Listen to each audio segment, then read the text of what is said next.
राजस्थान में फिर एक परीक्षा और फिर एक पेपर लीक। राजस्थान सरकार ने लाखों युवाओं के भविष्य को दांव पर लगा रखा है। आखिर ऐसा क्यों हो रहा है कि लाइब्रेरियन परीक्षा, जेईएन परीक्षा, रीट पेपर लीक, एसआई परीक्षा, पटवार नॉर्मलाइजेशन और अब कांस्टेबल भर्ती परीक्षा दर परीक्षा युवाओं के भविष्य के साथ खिलवाड़ किया जा रहा है। जब मैं कहता हूं कि एक आदमी के खिलाफ सोच की सनक ने इस सरकार को बर्बाद कर रखा है, तो आपको समझना चाहिए कि मैं क्यों कहता हूं। अब बताइए, 14 मई को यह परीक्षा हुई और राजस्थान सरकार 16 मई को रात 10 बजे यह घोषणा करती है कि पेपर लीक हुआ था, इसलिए परीक्षा रद्द की जाती है। क्यों? क्योंकि रात 10 बजे मुख्यमंत्री अशोक गहलोत प्रियंका गांधी और राहुल गांधी को दिल्ली एयरपोर्ट पर छोड़कर वापस जयपुर लौटे थे। उनके जयपुर आने के बाद पेपर रद्द करने की घोषणा हुई। छुपाया गया 2 दिनों तक। जब पहले दिन ही जयपुर में स्ट्रांग रूम से पेपर लीक हो जाता है, और आश्चर्य की बात है कि बार बार स्ट्रांग रूम से कैसे पेपर लीक हो जाता है, सरकार करती क्या है? स्पेशल ऑपरेशन ग्रुप को पता नहीं चलता है। जब वीडियो सामने आता है तब पता चलता है कि पेपर लीक हुआ था। समझा जा सकता है कि सरकार इसे लेकर कितनी लापरवाही बरत रही है। डॉक्टर किरोड़ी लाल मीणा, बीजेपी के राज्यसभा सांसद, कह रहे हैं कि मैं तो उसी दिन से ट्वीट कर रहा हूं। अगर सरकार हमारे ट्वीट को गंभीरता से ली होती तो शायद परीक्षा उसी दिन रद्द हो जाती। मगर जिस तरह से सरकार काम करती है, जिस तरह से स्पेशल ऑपरेशन ग्रुप काम कर रहा है, निश्चित रूप से पेपर आउट करने वालों के हौसले बुलंद करने वाले हैं। रीट परीक्षा में क्या हुआ किसी को पता नहीं। ये कौन सी जांच है, कहां हो रही है, कौन कर रहा है, कुछ भी पता नहीं चल रहा है, क्योंकि इसकी आंच बड़े बड़े नेताओं तक है। अब कहा जा रहा है कि इस मामले में ईडी जुलाई में जांच शुरू करेगी। मगर सवाल उठता है कि जब स्पेशल ऑपरेशन ग्रुप रीट जैसी बड़ी परीक्षा की जांच की ऐसी तैसी कर दी हो, तो फिर पेपर लीक करने वालों के हौसले तो बुलंद होंगे ही। ठीक वही मोडस ऑपरेंडी इस मामले में भी था जो रीट के मामले में था। बस राजस्थान सरकार के भी मोडस ऑपरेंडी वही थी जो रीट पेपर लीक मामले में था। क्योंकि आप पकड़ना नहीं चाहते हैं। जब तक ये वीडियो वायरल नहीं हुआ और लोगों में सरकार की थू थू नहीं मची, तब तक सरकार ने इस परीक्षा को रद्द नहीं किया। क्यों नहीं रद्द किया? चिंतन शिविर चल रहा था।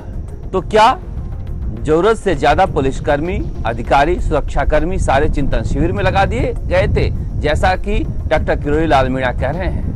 जब डॉक्टर किरोड़ी लाल मीणा प्रतापगढ़ में आए थे आदिवासी सम्मेलन में, उस दिन चिंतन शिविर में ऐसा लग रहा था कि मानो छावनी बना दिया गया हो। इतनी सुरक्षा तो प्रधानमंत्री निवास के बाहर भी नहीं रहती होगी। एक एक गाड़ियों में 3 पुलिस वाले घुस घुस कर चेक कर रहे थे कि कहीं कोई अंदर तो नहीं जा रहा है। अगर पूरा प्रशासनिक अमला और सरकार उदयपुर में बैठा दिया जाए और परीक्षा चल रही हो तो यही हाल होगा। मगर मुख्यमंत्री अशोक गहलोत का निशाना कहीं और है। वो कांग्रेस सरकार के इमेज को लेकर ज्यादा चिंतित नहीं है, इस बात को लेकर चिंतित हैं कि वो अगले 18 महीने तक मुख्यमंत्री रहेंगे या नहीं रहेंगे।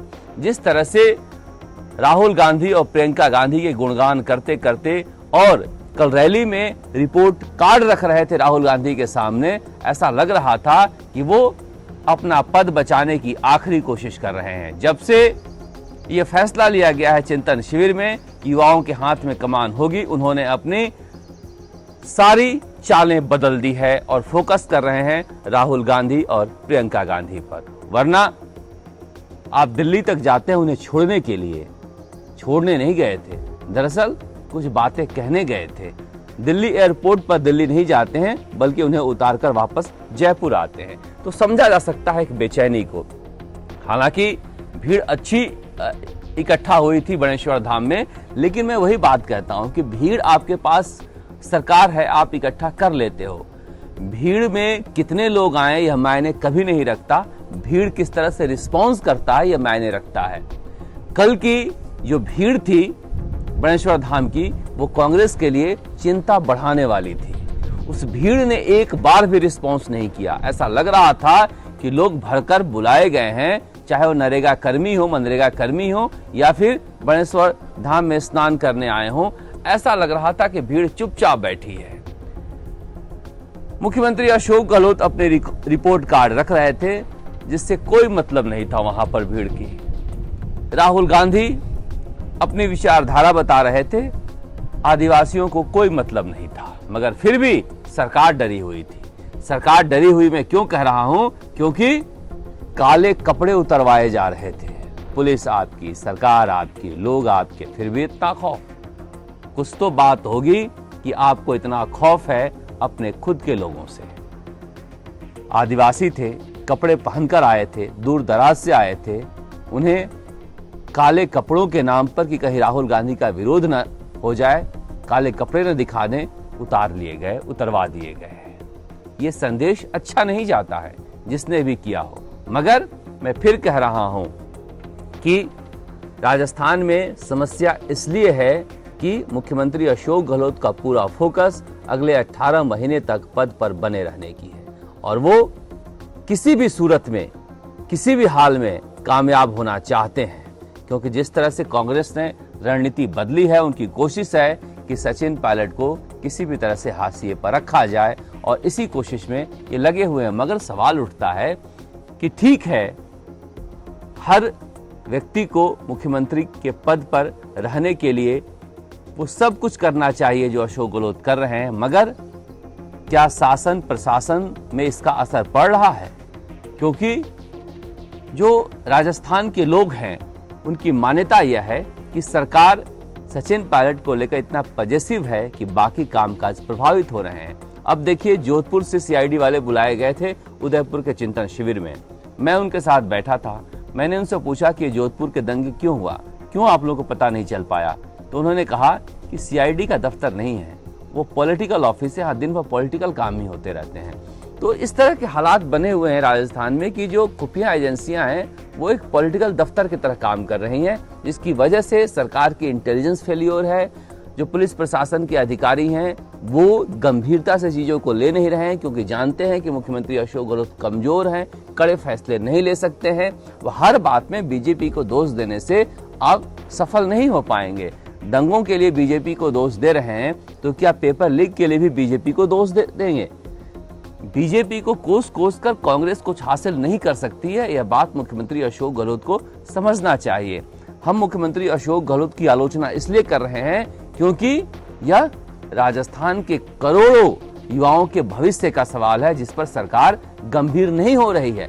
नकल विरोधी कानून आप ला दिए, कानून से क्या कुछ होता है? कानून से स्ट्रांग रूम में रखा हुआ पेपर सेफ नहीं हो सकता, ये आपके कड़े कदम से होगा, लेकिन आपने कोई कड़ा कदम नहीं उठाया, चाहे दंगों को लेकर हो, पेपर लीक को लेकर हो, या फिर किसी भी तरह के अपराध को लेकर हो। ऐसा लगता नहीं कि राजस्थान में कोई दबंग मुख्यमंत्री काम कर रहा है, मगर ये चाहते भी नहीं है कि कोई दबंग मुख्यमंत्री आए। इस चिंतन शिविर के बाद तमाम तरह के सवाल उठ रहे हैं कि आखिर राजस्थान में क्या कोई परिवर्तन हो पाएगा या नहीं हो पाएगा। जितनी दुविधा इस चिंतन शिविर के शुरू होने से पहले थी, वो सारी दुविधाएं फिलहाल कायम है। ऐसा लगता नहीं है कि कांग्रेस इस चिंतन मंथन से कुछ अमृत लेकर गई है। जिस तरह की दुविधा पहले थी, उस तरह की दुविधा या कहें कि उससे ज्यादा दुविधा कांग्रेस छोड़कर गई है, और दुविधा में कभी भी कोई भी व्यक्ति या संस्था या पार्टी सफल नहीं हो सकती है। दुविधा में तो मारे ही जाते हैं। राजस्थान तक के लिए उदयपुर से शरद कुमार।